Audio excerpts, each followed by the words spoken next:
বিসমিল্লাহিররহমানিররহিম। বিপিএন news কর্তৃক আয়োজিত আজকের এই স্মরণ সভার উপস্থিত আছেন বিএনপির চেয়ারপারসন উপদেষ্টা অ্যাডভোকেট জয়নাল আবেদীন,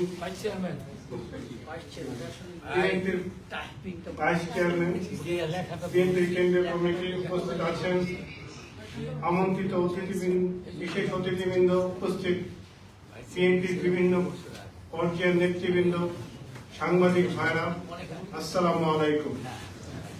আজ আমরা এখানে উপস্থিত হয়েছি একটি গর্বিত বেদনার দিনকে স্মরণ করার জন্য।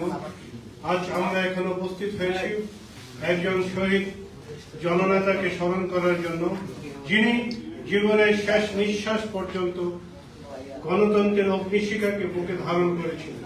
তিনি আর কেউ নয়, আপনাদের প্রিয় মানুষ, সাবেক সংসদ সদস্য, ছাত্রদলের সোনালী ফসল, ছাত্রদলের সাবেক সফল সভাপতি এবং বিএনপির কেন্দ্রীয় কমিটির সাবেক সহসাংগঠনিক সম্পাদক, 90 দশকের আমার রাজনৈতিক সহযোদ্ধা ভাই নাসিরউদ্দিন পিন্টু, এবং আজ তার 10ম মৃত্যুবার্ষিকী। এটা কোনো স্বাভাবিক মৃত্যু ছিল না, এটা একটা রাষ্ট্রীয় হত্যাকাণ্ড, এটা একটা গভীর ষড়যন্ত্রের নির্মম পরিণতি। 2009 সালে পিলখানা হত্যাকাণ্ডের জেল হিসাবে তাকে সুপরিকল্পিতভাবে তাকে গ্রেফতার করা হয়। একটি পাতানো মামলায় তাকে ফাঁসানো হয়, একটা ভুয়া রায়ে তাকে ফাঁসানো হয়। এই হত্যাকাণ্ডে শেষ পর্যন্ত রংহেডের শেখ হাসিনা রুশানলে পরে চিকিৎসা বঞ্চিত অবস্থায় তাকে নির্মম নির্যাতনের মাধ্যমে হত্যা করা হয়। গণতন্ত্রের সাহসী পুরুষ, যিনি বিএনপির জন্য ছিলেন সাহস, আমাদের আন্দোলন সংগ্রামের অনুপ্রেরণা, একজন সাহসী নেতাকে স্তব্ধ করে দেওয়া হয়। জাতি তখন প্রত্যক্ষভাবে উপলব্ধি করেছিল রাষ্ট্রীয় ষড়যন্ত্রের ভয়ঙ্কর তাণ্ডব রাজশাহী কেন্দ্রীয় কারাগারের নির্জন প্রিজন সেলে। আপনারা ভুলে যাবেন না, আদালতের রায় সত্ত্বেও তাকে কোনো চিকিৎসা দেওয়া হয় না। এটা কোনো অবহেলা বা গাফিলতি নয়, এটা একটি সুপরিকল্পিত হত্যাকাণ্ড। প্রিয় সাথী ভাইয়েরা, আমি নাসিরউদ্দিন পিন্টু সহ যার কণ্ঠে ছিল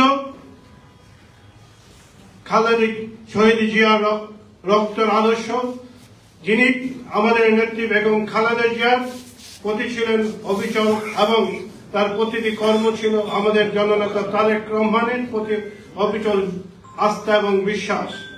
আমাদের এই জননেতাকে আমরা আজকের এই অনুষ্ঠানের মাধ্যমে এই তত্ত্বাবধায়ক সরকারের কাছে জানাবো, নাসিরউদ্দিন পিন্টু সহ, ইলিয়াস ভাই সহ সকল হত্যাকাণ্ডের একটা আন্তর্জাতিক মানের তদন্ত করা হোক, এবং খুনি হাসিনা সহ সকল খুনিদের বিচার নিশ্চিত করে সর্বোচ্চ শাস্তির ব্যবস্থা করা হোক। আমি তত্ত্বাবধায়ক সরকারকে বলবো, আপনারা আগে বিচারের ব্যবস্থা করেন, সংস্কারের নামে আপনারা তাল বাহানা করে ক্ষমতা দীর্ঘায়িত করবেন না। ক্ষমতার মোহ খুব খারাপ জিনিস, আপনারা লক্ষ্য করেছেন। ক্ষমতার মোহ করে আজকে দেশ ছাড়া হতে হয়েছে এই পতিতা সরকারকে। অন্তর্বর্তীকালীন সরকারকে আমরা বলবো যে আপনারা অবিলম্বে নির্বাচনের ব্যবস্থা করুন। জনগণের সংস্কারের দায়িত্ব কিন্তু আপনাদের নয়, গণতান্ত্রিক সরকারের দায়িত্ব এই সংস্কার করা। অবিলম্বে নির্বাচনের ব্যবস্থা করেন, নির্বাচনের মাধ্যমে জনগণের সরকারের কাছে জনগণের ক্ষমতা হস্তান্তর করেন, কারণ জনগণের সরকারই বুঝতে পারে জনগণের মনের ভাষা, অন্তরের ভাষা। জনগণের সরকারের মাধ্যমে জনগণের কল্যাণ সম্ভব। আজকে আমি নাসিরউদ্দিন পিন্টু সহ সকল নেতা কর্মীদের খুনের সুস্থ বিচারের দাবি জানাচ্ছি। শহীদ নাসিরউদ্দিন পিন্টু অমর থাকুক, গণতান্ত্রিক যোদ্ধা নাসিরউদ্দিন পিন্টু অমর হোক। আপনাদের সবাইকে ধন্যবাদ জানিয়ে আজকে এই বিপিএন নিউজকে ধন্যবাদ জানিয়ে আজকে আমাকে এই বিশেষ অতিথি হিসেবে আমন্ত্রিত করার জন্য এবং খালেদা জিয়া জিন্দাবাদ, তারেক রহমান জিন্দাবাদ, বেগম জিয়া জিন্দাবাদ। ধন্যবাদ সবাইকে, ভালো থাকবেন সবাই।